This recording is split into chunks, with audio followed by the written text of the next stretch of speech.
souvent day dépasser fiction alxamis bu ne maanaam jeudi di ngeen am ñaari épisode à partir de 21h na ngeen ko xaar di ngeen gis li ma leen wax.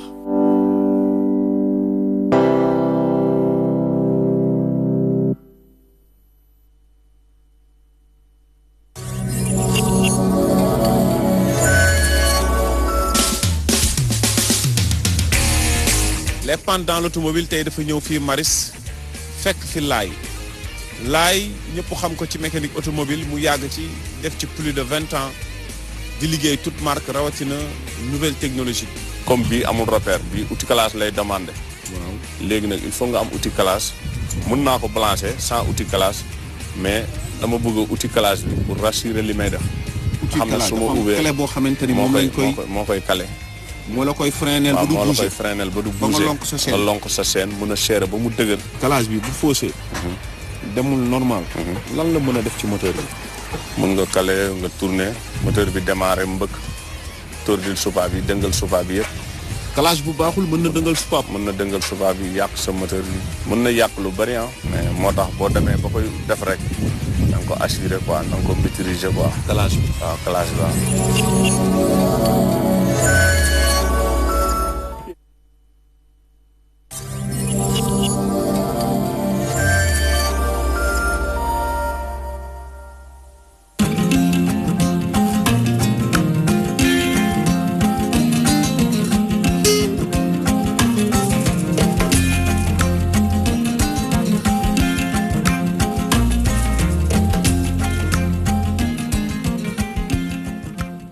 buntu Cour suprême bu Ndakaaru 19h jot na fa asalaamaaleykum xibaar yi ngoon si li ci gën a fës foofee la sax daanaka di ab dabuwaat bu njiitu lu ko fi nekkoon njiitu lu bokk mayel bu Ndakaaru daagu ngir nag ak àtte jëm ca caisse d'avance ba jamono ji nag ñoo koy jàppal tànk fees fa dell donte waaye takk deriyaat ñoom it kenn demul ñu des daañu ci dikk ci biir xibaar yi. lu jëm ca dëkk bu sell ba xàll wa fa dëkk Mali autoroute Ila Touba ñu koy dalloo ni ki tey jii kilifa réew mi àgg na fa sax jamono ji lu jëm ci nag njëg ana nan lay demee askan wi àddu nañ ci daañu ci dikk ci biir xibaar yi. lu soxol ci ay ndox yu bon yoo xam nag day fër di daagu ci yenn ci ay tool ñaar fukk ak juróom ci ñoo xam nag dañ cey yëngu dañuy duppee ay maraîchers fi mu nekk nii nag ñoom daanaka waa service d'hygiène daan na leen di teg loxo seen dossier ba jamono ji ma nga ca loxo procureur. lu jëm ci wàllum fàcc wér-gi-yaram kërug docteur ga nekk ca Pikine nag ay seex lañ faa sauvé ñoom nag ñoom ñooy dañ leen sauvé ginnaaw ba nga xamante ni daal dañoo taqala woon si biir jëm nag si seenu ko ba ñuy ganee àddunam loolee nag nekk loo xam ne nag ndam la ci ña ko doon amal liggéey bu nu mel yeneen ciy ponk buñ ko ci boolee jotaay bi buur ci kanam ñu faram fàcc ko.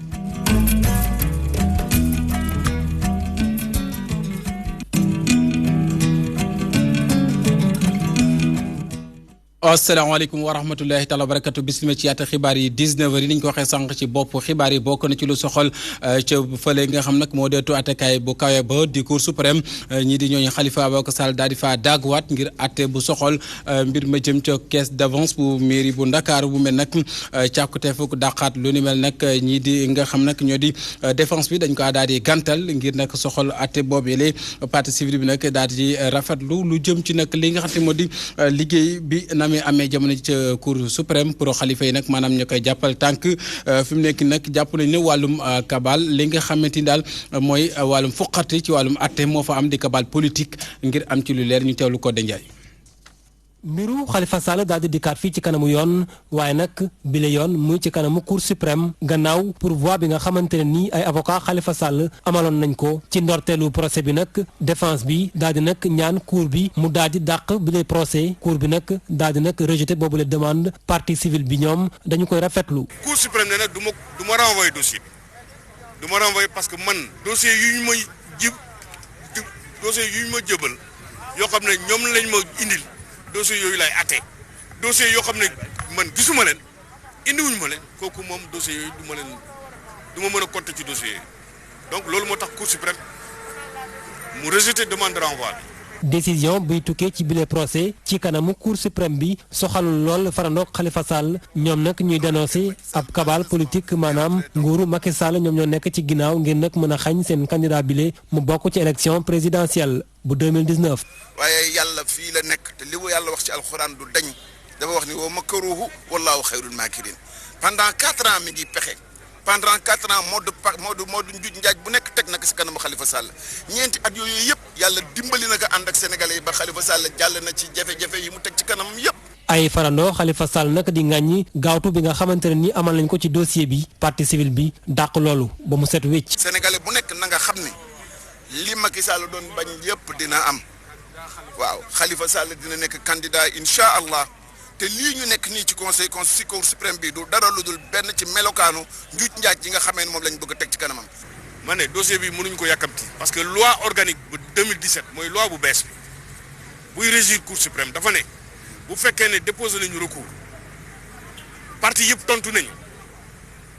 délai yi expiré na da nga war a fixer audience donc ñoom loolu lañu def waa Khalifa Sall yi déposé nañu recours def nañ mémoire état du Sénégal déposé na. ville de Dakar déposé na délai yi expiré na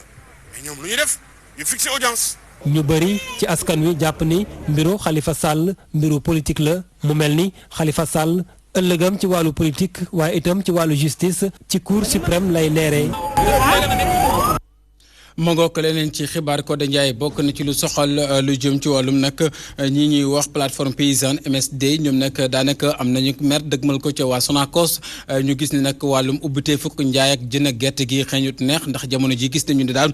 lu ci bëri ci nag ni muy doxalee seen i jafe-jafe mi ngi tegandi ni dégge bokk na ci nag fi mu nekk ñu gis ni ñoom baykat yi ñoo cee gën a lor lu nu mel waral ñu daal di ko fasal ñu teewlu ki nga xam ne kenn la ci ñoom di Xaasim Diouf ay kàddam Safiatou Koli moo ko taataan. tàmbali bi naan liñ naan li muy xeeñ daal neexul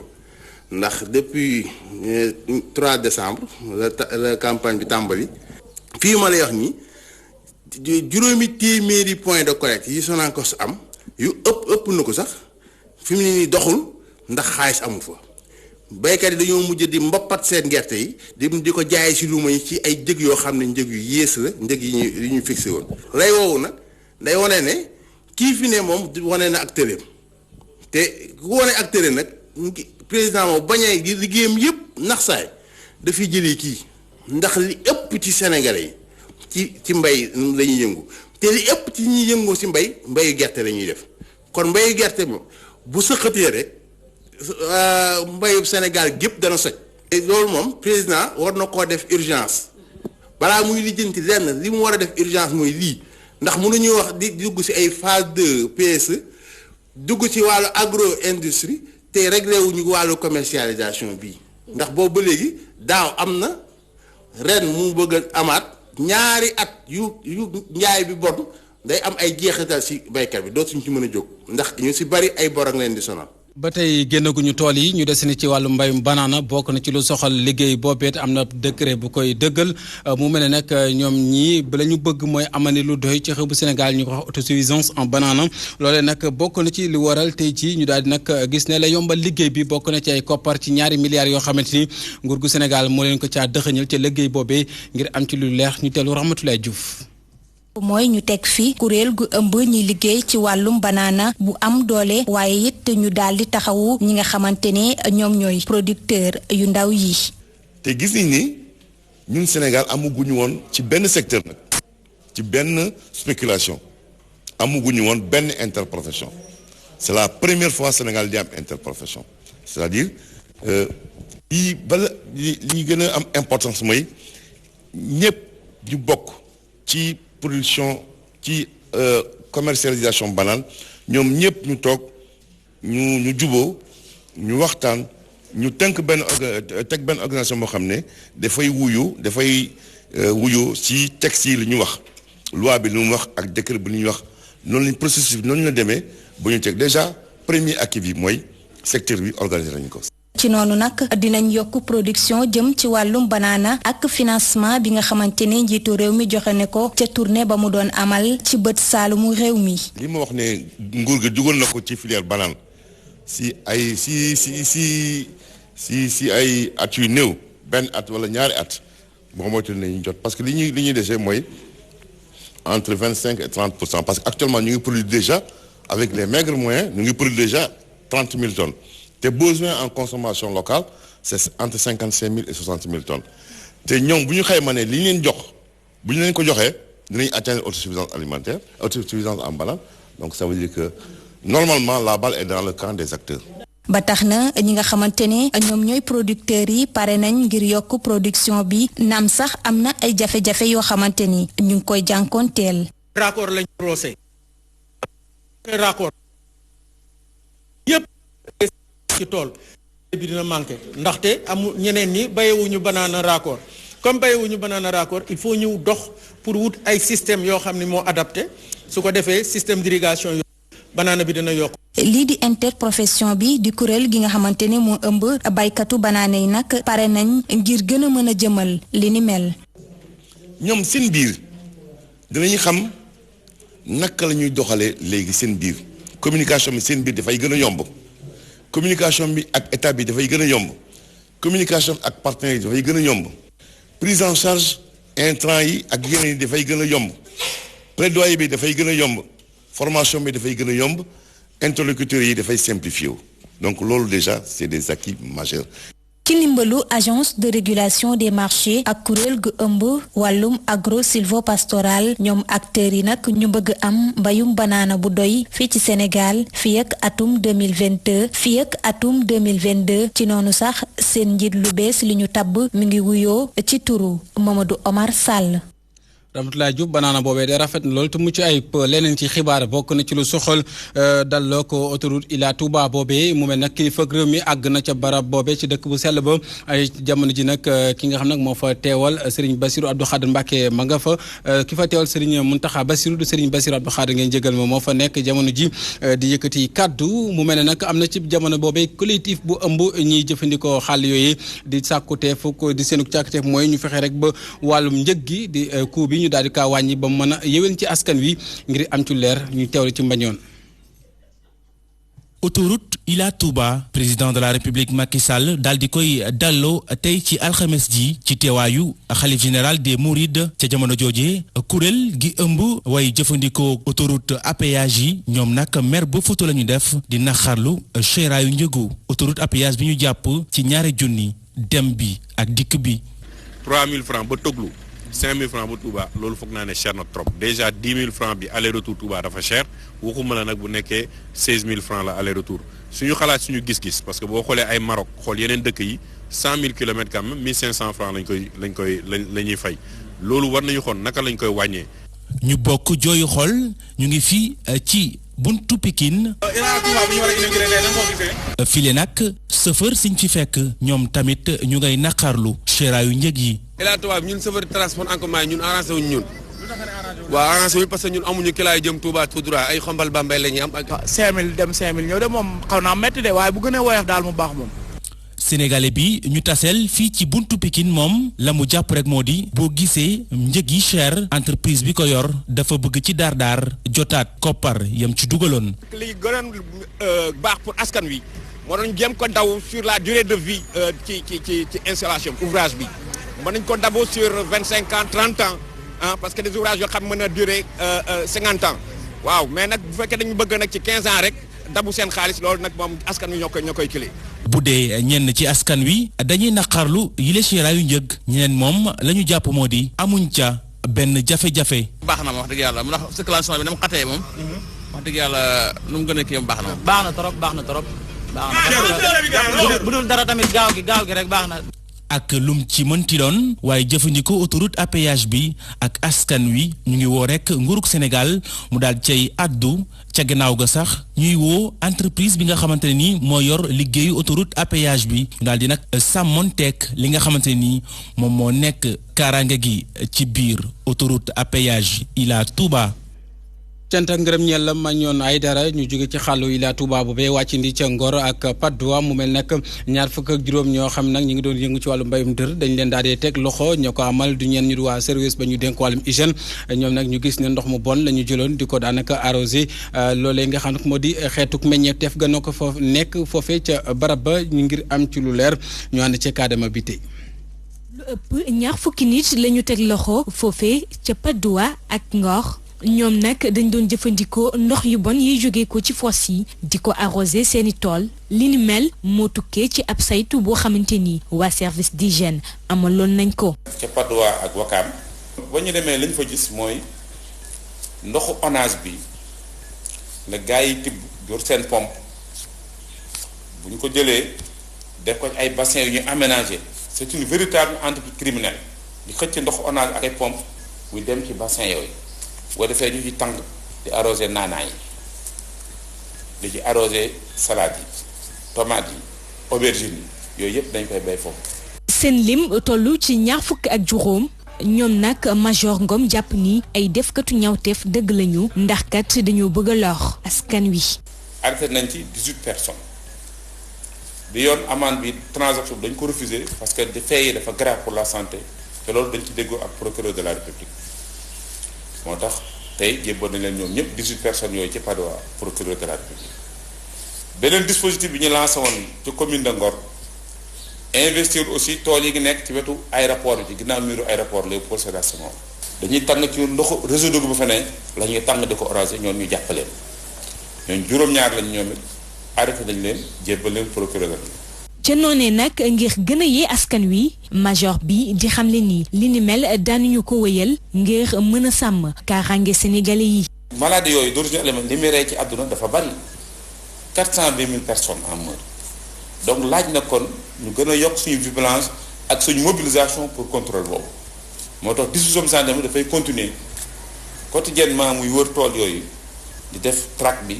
pour aar askan wi ci jéey yooyu ak musiba yooyu. gannaaw ba ñu leen tegee loxo ñoom ñooñee nag ñu daal di leen jébbal procureur waaye taxul service d'hygiène daal di ci génne seen loxo ndax dinañu wéyal li ni mel ci yeneen gox yi nga xamante ni am na ay tool. Adama bi tey ñu desandi ci mbir moomee sax ndax kii di Momar Ndaw moom mi nag moo jiite ñi nga xam ne ñoo di way jëfandikoo yi mu gis ni ak gaawandi mën na caa bañ a am ndax nag ndox mu bon moomee di jóge ci fosse yi ngir nag di ko jëfandikoo ci wàllum mbayum dër mi loolee nekkul lu am ay kàddoom ñu teelu ko. Les eaux usées ne sont pas bonnes à boire. ndox yi jógee ci foos yi te ñu koy jëfandikoo ci wàllum mbéy mi mën naa wax ni baaxul waaye nag mënuma ci sori ndax awma ci firndeel lu ma jot a xam mooy am na benn projet bi ñu fi tegal ci wàllum ndox yi ñuy jëfandikoo ci wàllum sachet bi te quantité bi toll 200 litres waaye nag am na benn problème bi fi amoon mooy maanaam ñiy defar ndox ci biir kër yi te service d'hygiène teg leen ay loxo loolu nag amoon na fi ñoom duñu respecté li sart yi wax ci wàllum sellal ndox mi waaye lu jëm ci jëfandikoo ndox yi bon boobu nag mën naa wax ni amul. De manière formelle ça n'existe pas. ñu wax leneen ci xibaar bokk na ci nag jëfandikoo internet ci Sénégal mel ne nag dina am ñeent ci ay opérateurs yoo xam ne daañu dàggu ci réew mi loole nag ko xam ne du kenn ku dul kilifa gi ñu dénk li ñu askanale wàllum xarala yeeg yu ni mel di ARTP moom nag mu gis ne liggéey boobee te Momar Ndaw ma jiite way jëfandikat yi war naa am njeexantal ci askan wi ban mën cee gis seen bopp ñoom ñaar ñëpp nag seen i kàddu am na ku ko taataan ñu teewlu ko. ñu tànnee yeneen i ñeent yoo xam ne am nañu même sañ-sañ. que yi opérateurs yi pour ñu jaay internet dinañu permettre clients yëpp ñu am éventail boo xam ne bu gën a yaatu pour tànn ki nga xam ne moom mooy offrir qualité de service bu gën a baax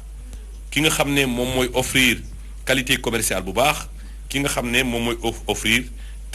tarif yoo xam ne ñoo gën a accessible. li nga xam ne mooy téléphone li nga xam ne mooy internet ci lañu war a baser pour defar réew mi. ndax réew moo gis tey jii moo gën la avancé ci affaire communication yooyu day gën a gaaw a avancé te boo xoolee tey lépp li nga xamante ne bi moom la ñuy jonkonte ci mbirum télécommunication ki koy àtte nekk ARTP ñu gis ne mi ngi def liggéey boo xam ne kontaan nañ ci parce que saa yuñ kalaamee dina am résultat kalaamee nañ fi mu fëgg amende 3 milliards de francs CFA Sonatel ñu kalaamewaat mu fëgg leen 14 milliards amende kon ñoom ñi ngi def seen liggéey léegi li ñuy xaar kay mooy fexe ba njëg yi gën a wàññeeku comme ni ko président demandé.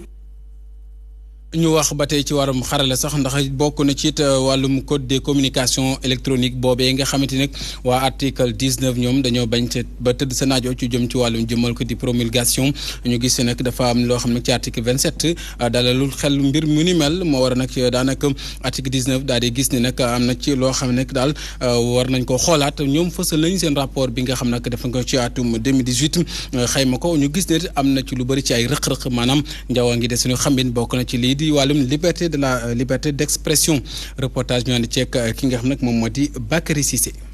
Afrique de l'Ouest fësal na rapport am bu 2018 rapport bi di wax ne ci ponk yu bari rawatina lu jëm ci wàllu liberté d'expression Sénégal lajj na ci bu baax jamono ji. am na si yenn secteurs yi nga xam ne ci biir liberté d'expression dañu nasax lu day ni par exemple fii ci Sénégal par exemple soo xoolee espace civique moo dañu gis ne espace civique Sénégal daf si daanu daf si chuté bu baax a baax a baax parce que loolu li ko waral aussi mooy répression yi nga xam ne dañu abusive yi ñu doon def ci manifestants yi gis nañ aussi ne code de la presse bi ñu voté daaw tam code de la presse boo xam ne dafa wàññi poñi Sénégal parce que code de la presse bi dafa am ay charte yi nga xamante ne charte yooyu dafa mën a tax ba ñu mën a yóbbu journaliste prison bu fekkente ne dafa def yenn délit te loolu normes internationales yi ak pratique yu baax yi dañ ko dàq te Sénégal daf si engagé woon ba pare ne du yóbbu benn journaliste prison waaye dañoo gis ne daf ko bàyyi si luwaawam bi beneen bi nga xam ne tamit jaaxal nañu mooy li nga xamante ne mooy code de transparence am nañ ko ci yenn domaines yi waaye loi générale sur l'accès à l'information depuis plus de 10 ans ñu ngi koy discuter ak Sénégal nangu ko voté. article 19 nag di dànkaafu président Macky Sall lu jëm ci wàllu promulgation code des communications électroniques. di woo chef de l'État président de la République ne ko pour bu mu promulguer code des télécommunications parce que article 27 bi bu baaxul ci Sénégal. dafay nekk loo xam ne dafay delloo ginnaaw charte yi ak droits humains ci Sénégal parce que article boobu dafay permettre régulateur bi mu mën a ingérer wu mën a ralentir flux yi ba pare loolu dafay nekk loo xam ne dafa contraire ak normes internationales surtout li ñuy wax neutralité de l'internet. ñoom ñi nga xamante ne ñoo ŋànk article 19 ba tey ñi ngi woy di dànkaafu nguur gi ñu voté loi bi nga xamante ne dañ ko jagleel ci accès à l'information. mu mel ne ca banlieue bo Bakary Cissé ñàkkum xëyu ndaw yi loolee dafay bëgg a nekk dëgg waral kilifa yi féete kaw bëgg caay di saafara mu mel ne nag am na bureau boo xam nag moo yor xabaar bay jëm te gouvernement bi amalu foire foofee nga xam nag moo di Yeumbeul Sud ngir ubbil porox ndollu ndaw yi ñoo am lu ñu jàppandi ba bañ di weññi poto lamp yi ñu teewlu ki nga xam nag moom moo di Alsane Mbaye conseiller technique la bu Yélimaani jëwriñ ji ay kàddoom Abdoulaye Wadianga moo ko taataan. ndaje mi dafa am solo ngir ñaari wàll bi ci njëkk mooy ay kuréelu ndaw ñoo ko sos ci njiitalu Pape Sow di ki jiite initiative 2019 raison de voter Macky benn bi mooy dafay tax ba askan wi gindeeku ci yenn programme yeeg projet yi nga xamante ni nguur gaa ngi koy jëmal ci politique publique yi te loolee sax moo tax ba ñu adressé ab bataaxal bureau d'information bu gouvernement bi nga xamante ni Doudou Sow Niang moo ko jiite loolu sax moo tax ba ñu samp li nga xamante ni moo ñu dajale tey di foire bi tey dana tax ba ndaw ñi gën a gindeeku du rek mbiru xëy lañ ci waxtaane waaye yeneen i ponk yoo xamante ni dafa jëriñ askan wi damay faral di wax ni ñenn ñi dañ naan lu tax plan Sénégal émergent waruñu fépp ci réew mi fësal ko waaye ñun li ñu jàpp mooy ni plan Sénégal émergent bu ko nit ñi bëggee comprendre nañ ko jaarale ci politique yi ñuy nas te lii di CMU ca la bokk naka noonu it yoon yeeg yeneen xeetu projet yi nga xamante ni nguur gaa ngi koy jëmmal te lépp rek dafa jëm ci indi ak yemale ci askan wi de ñu koy woowee équité territoriale. Les routes, les infrastructures, le programme du PUDC fait partie de l'équité territoriale et sociale. ak jax-jax ca kër docteur ga nekk ca Pikine ginnaaw ba nga xam nag agent ya fa nekk la ñuy sàkk mooy ak liggéey gu gën a ñoŋ jaax yoon di ay conditions de travail mu mel nag la ñuy bëggit bokk na ci ñu yokkal leen lii di subvention ba nga xam nag moo ngi soqikoo ca kaw ngir nag seen bërëb fajukaay boobee mën a dem ci anam bu jaax yoon wala ñu amal ak toogaanu ñaxtu seen daanaka buntu mankaan boobee ngir nag nit ñi mën leen a dégg loolee nag ba muy am kii di Ibrahima Diaw moo yore woon seen kàddu dénk na ko tamit suñu ndaw ba ñu fa toogal. mooy financement hôpital bi subvention hôpital bi ndax hôpital bi depuis 12 ans subvention bi rombul 300 millions alors que hôpital de niveau 3 yëpp ñu ngi ci presque plus de 900 presque 1 milliard. Deuxième point bi mooy retard paiement CMU couverture maladie universelle mettre na hôpital bi à genoux parce que la couverture maladie universelle mu ngi amel presque plus de 900 millions. beneen bi nga xam ne ñu ngi koy wax mooy suñ pharmacie bi mënatul am garab ba nga xam ne day jël en charge malade hospitalisé yi beneen bi ñu déploré tamit mooy retard de paiement yi am interne yi ñu ngi laaj tamit ñu recruter personnel bi nga xam ne prestataire ñu ngi fi depuis presque 4 ans loolu ñu ngi ci invité administration hôpital bi ñu ngi demandé tamit ak suñ proximité bi nga xam ne ñu ngi ko am ak autoroute à péage bi ñu indi ñu fi médecin radiologue ak benn orthopédiste soxla nañ ko ci hôpital bi parce que accidenté yi autour à péage yëpp fii lañ leen évacuer beneen bi nga xam ne moom la ñuy wax mooy retard paiement bi nga xam ne mooy li ñuy wax NEPAD muy motivation nationale bi hôpital Pikine jotagul 3e tranche fi nga xam ne yeneen hôpitaux yi ñu ngi jot seen 4e tranche. ñu desandi ca kërug docteur gi nga xam nag moom moo nekk foofee bokk na ci tamit li nga xam te moom moo di ñaar ci ay xale ay liir yoo xamante ne ca Pikine googee ñoom dañ faa gane àddunam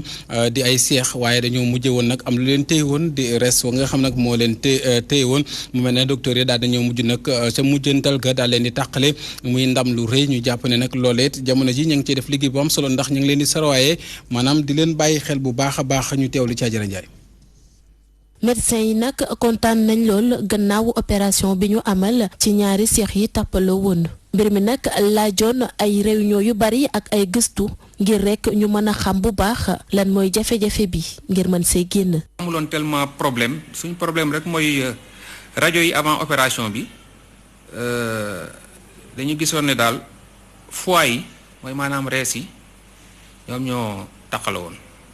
mais bi ñu demee ba ci opération bi gis nañ ne ñaari siamois yi amoon na leneen loo xam ne aussi ñoo bokkoon cœur bi